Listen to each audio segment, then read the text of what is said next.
உன் கற்பு போகும் வழி இப்ப என்ன ஆயிடுச்சு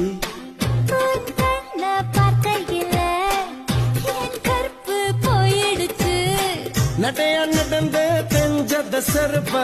என்ன விட்டா வேறாரு